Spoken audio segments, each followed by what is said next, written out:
जिप्टो एक ऐसी कंपनी जिसने केवल 2 वर्षों में अपना रेवेन्यू 4,455 करोड़ रुपए से बढ़ाकर 22,624 करोड़ रुपए तक पहुंचा दिया। लेकिन इसी दौरान इसका नुकसान भी 1,215 करोड़ रुपए से बढ़कर लगभग 5,900 करोड़ रुपए तक पहुंच गया। फिर भी दुनिया के कुछ सबसे बड़े निवेशक इस पर अरबों डॉलर का दांव लगाने को तैयार थे। क्यों? मुंबई, रात के 11:43 एक व्यक्ति अपने फोन की स्क्रीन ओपन करता है। उसे सिर्फ दूध चाहिए। वो एक ऐप खोलता है, एक बटन दबाता है और बस इतने में ही ऑर्डर कंफर्म्ड। और उसी क्षण शहर के किसी और कोने में एक अदृश्य मशीन सक्रिय हो जाती है। एक कर्मचारी शेल्फ की ओर बढ़ता है, एक एल्गोरिदम रूट तय करता है, एक डिलीवरी पार्टनर को नोटिफिकेशन मिलता है, एक बैग पैक होता है, एक बाइक स्टार्ट होती है और कुछ ही मिनटों बाद डोरबेल बजती है। दूध उसके दरवाजे पर था। उसके लिए ये एक साधारण डिलीवरी थी, लेकिन वास्तव में उस क्षण के पीछे हजारों वर्षों की मानव प्रगति छिपी हुई थी। जरा सोचिए, पहिया, रेलवे, टेलीफोन, इंटरनेट, स्मार्टफोन। पहली नजर में ये अलग अलग इन्वेंशंस लगते हैं, लेकिन वास्तव में ये सब एक ही समस्या के अलग अलग समाधान थे। प्रतीक्षा का। मानवता हमेशा से एक ही चीज चाहती रही है, कम से कम प्रतीक्षा और अधिक से अधिक जीवन। और इसी बदलती हुई दुनिया में भारत की एक कंपनी ने एक असाधारण विचार पर अपना बिजनेस खड़ा किया। उसने किराना नहीं बेचा, उसने समय को बेचा। फिर आया सन 2020, एक ऐसा वर्ष जिसने दुनिया को बदल दिया। जो परिवर्तन अगले 10 वर्षों में होने वाले थे, वो कुछ महीनों में होने लगे। कुछ ही महीनों में दुनिया ने एक दशक की डिजिटल यात्रा तय कर ली। आदतें बदलने लगी, व्यवहार बदलने लगा और सबसे महत्वपूर्ण, लोगों की अपेक्षाएं बदलने लगी।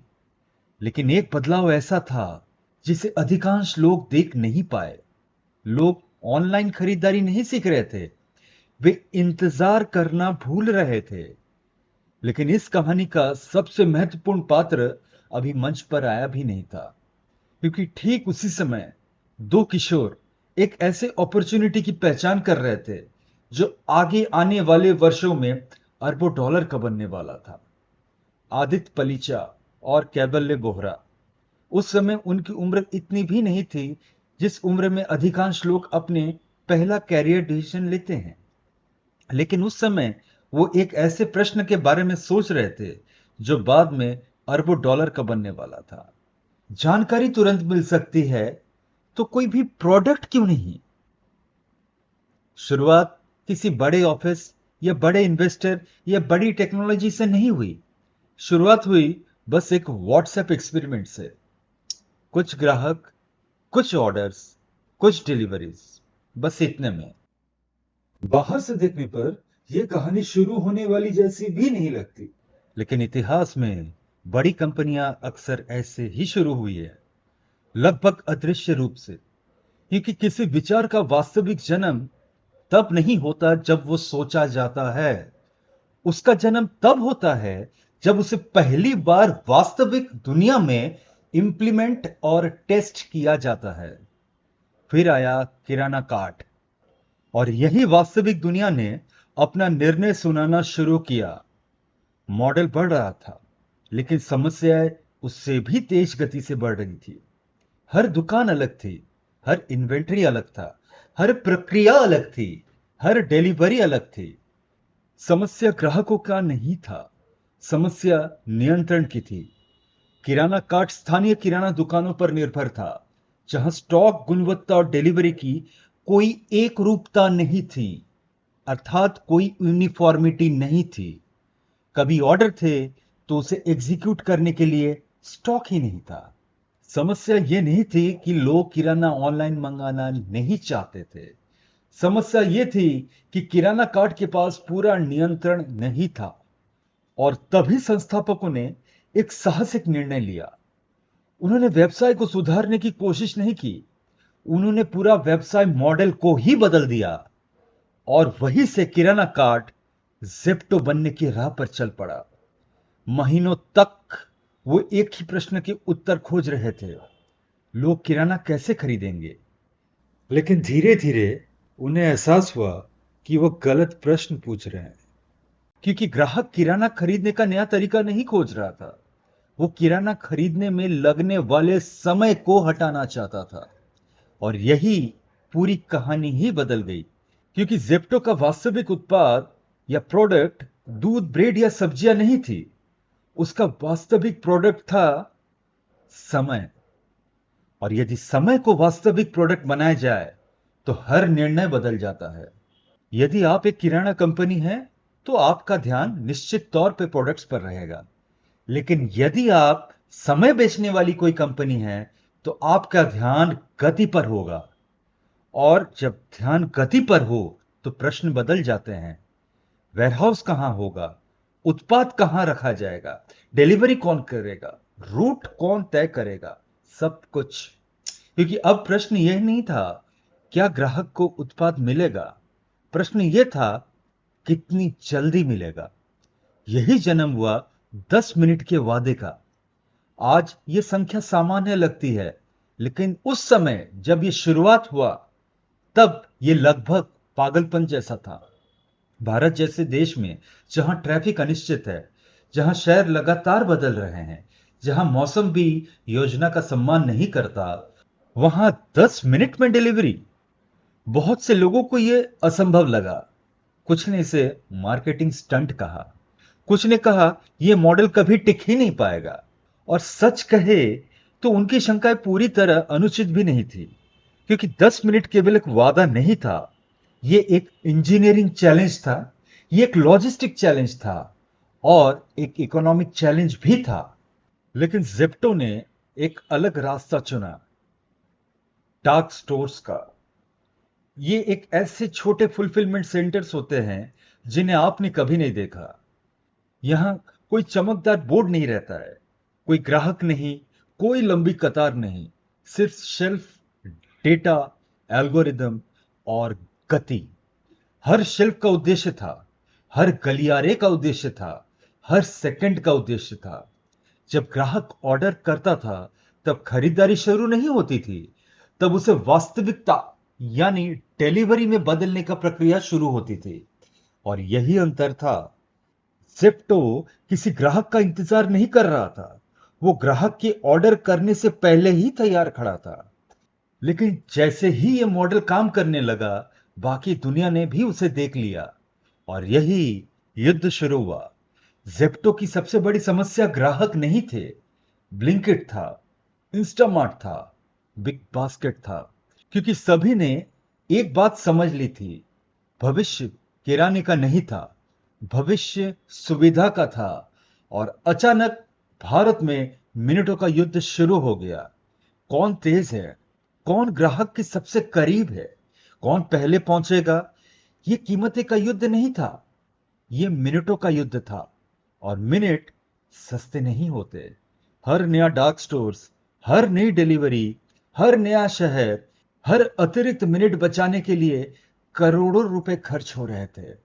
लेकिन सबसे आश्चर्यजनक बात यही था कि पैसे खत्म नहीं हो रहे थे, वो और तेजी से आ रहे थे। क्योंकि निवेशकों के सामने एक किराना कंपनी नहीं था, उनके सामने एक प्रश्न था, क्या होगा यदि करोड़ों लोग ये मानने लगे कि किसी भी वस्तु को कुछ मिनटों में मिल जाना चाहिए, और यदि वो विश्वास स्थायी हो गया तो उसका मूल्य कितना होगा। यहीं से पूंजी बहना शुरू हुआ। पहले कुछ मिलियन डॉलर्स, फिर हंड्रेड्स ऑफ मिलियन, करोड़ों से अरबों तक। फिर वैल्यूएशन ने $1 बिलियन का स्तर पार कर लिया। और कुछ ही वर्षों में वो स्टार्टअप जो कभी व्हाट्सएप पर ऑर्डर्स ले रहा था, लगभग $7 बिलियन की कंपनी बन चुका था, करीब 60,000 करोड़ रुपए।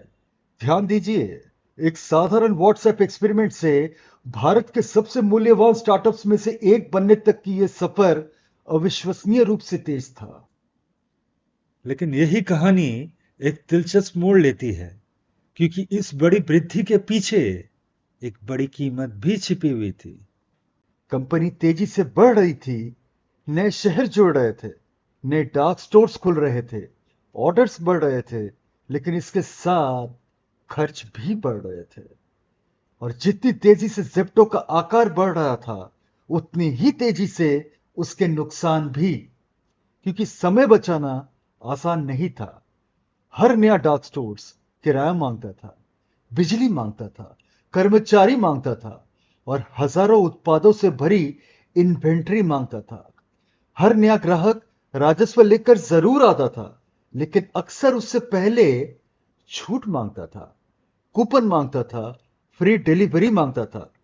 और हर 10 मिनट की डिलीवरी अपने साथ एक नई लागत लेकर आती थी, क्योंकि चाहे ग्राहक 150 का सामान मंगाए या 1500 का, कंपनी को फिर भी उसे चुनना पड़ता था, पैक करना पड़ता था और उसके साथ उसके दरवाजे तक पहुंचाना पड़ता था। फिर थे ताजा उत्पाद, जैसे कि दूध, फल, सब्जियां, जो समय पर अगर नहीं बिके तो सीधे नुकसान में बदल जाते थे।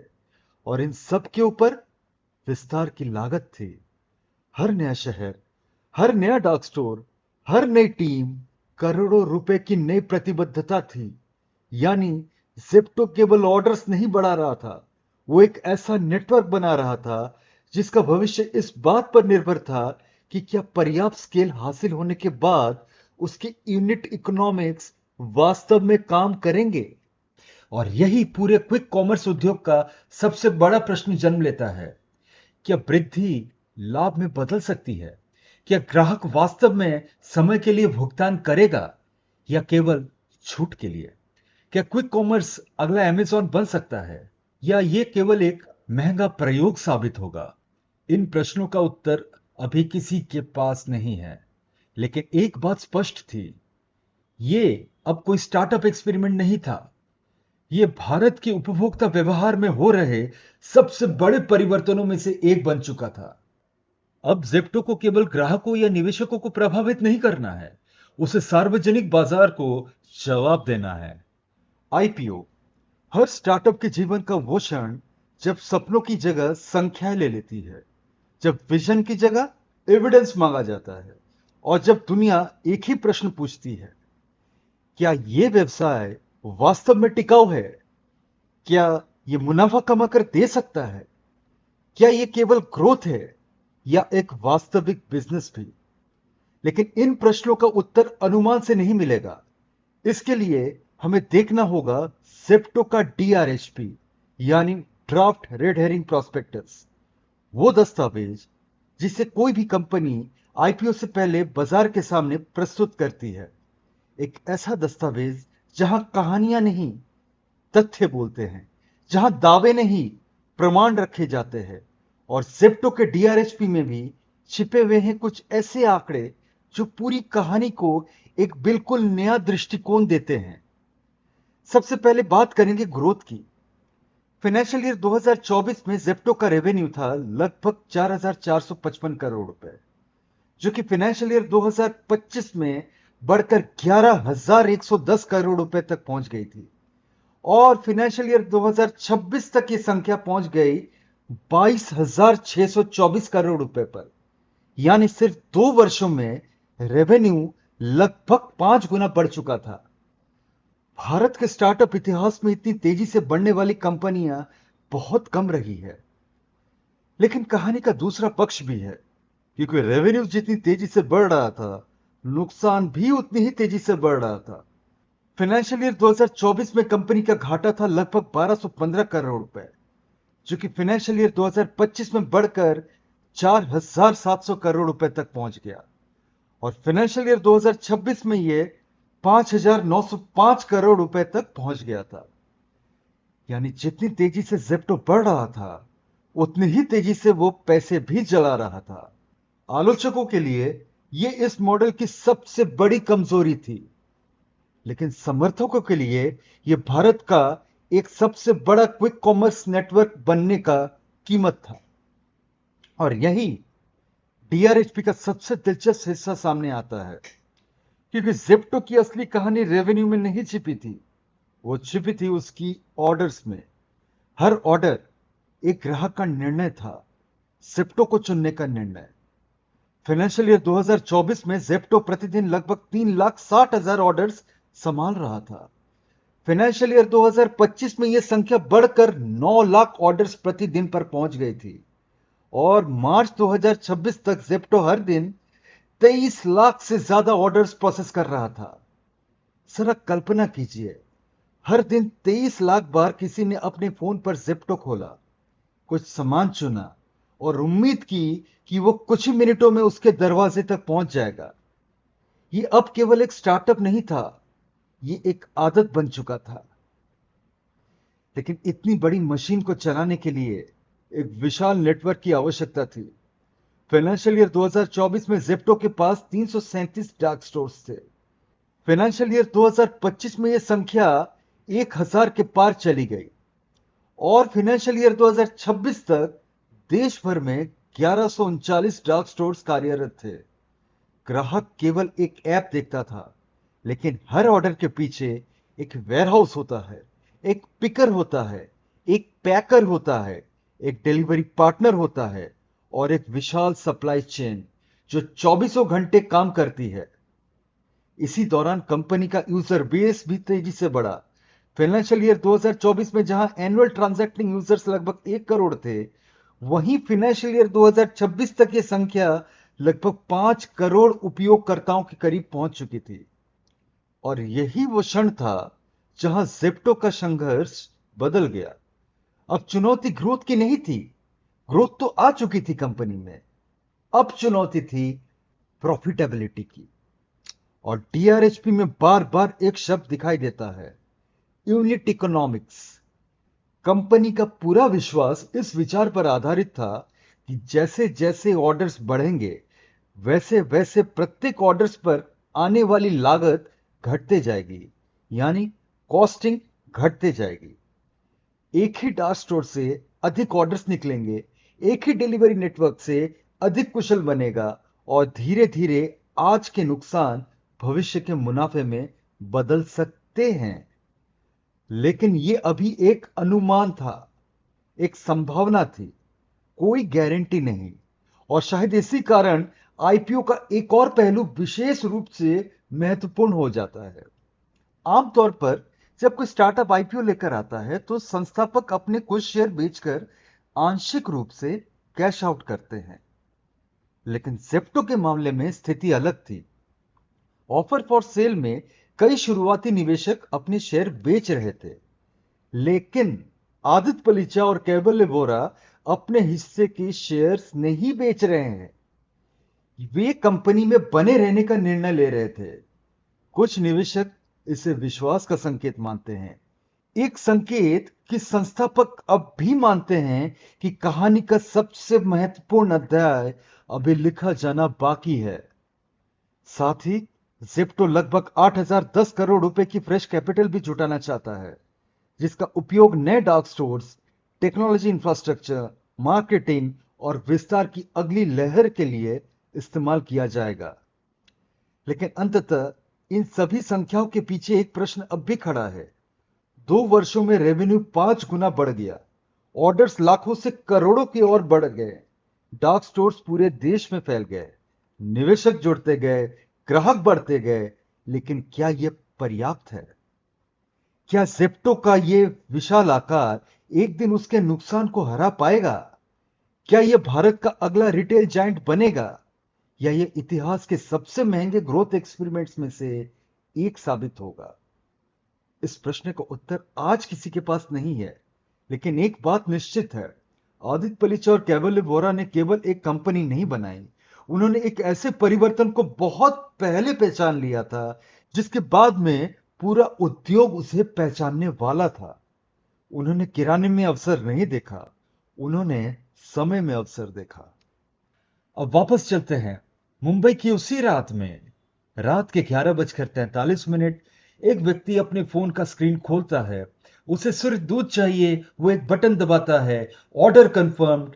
कुछ मिनट बाद डोरबेल बजती है। दूध उसके हाथ में होता है। वो पैकेट उठाता है, अंदर रखता है और अपनी जिंदगी में आगे बढ़ जाता है। उसके लिए ये एक साधारण डिलीवरी थी, लेकिन शायद वो नहीं जानता है कि उसके हाथ में केवल दूध नहीं था, उसके हाथ में हजारों वर्षों की मानव प्रगति का परिणाम था। हमने पहिया बनाया, हमने जहाज बनाए, हमने रेलवे बनाए, हमने टेलीफोन बनाया, हमने इंटरनेट बनाया, और अब हम 10 मिनट में दूध पहुंचा रहे हैं। सभ्यता बदल गई, तकनीकें बदल गई, दुनिया बदल गई, लेकिन हमारा लक्ष्य नहीं बदला। हम आज भी वही कर रहे हैं जो हजारों साल पहले करते आए थे। हम प्रतीक्षा को छोटा करने की कोशिश कर रहे हैं, हम दूरी को कम करने की कोशिश कर रहे हैं, हम समय खरीदने की कोशिश कर रहे हैं। और शायद ये एक ऐसी चीज है जिसे हम कभी खरीद नहीं पाएंगे, क्योंकि समय आज भी हमारी सबसे मूल्यवान संपत्ति है। और शायद इसीलिए जेप्टो जैसी कंपनियां अस्तित्व में आती है, क्योंकि जब दुनिया की सबसे मूल्यवान वस्तु समय हो, तो उसे बचाने का वादा करने वाले व्यवसाय भी अत्यंत मूल्यवान बन जाते हैं। और यही जेप्टो की सबसे बड़ी खोज थी। लोग दूध नहीं खरीद रहे थे, ब्रेड नहीं खरीद रहे थे, सब्जियां नहीं खरीद रहे थे, वो अपना समय वापस खरीद रहे थे। वे सुविधा खरीद रहे थे, वो अपने जीवन के कुछ अतिरिक्त मिनट खरीद रहे थे। किराना केवल बहाना था, असली उत्पाद समय था। यही जेप्टो की कहानी।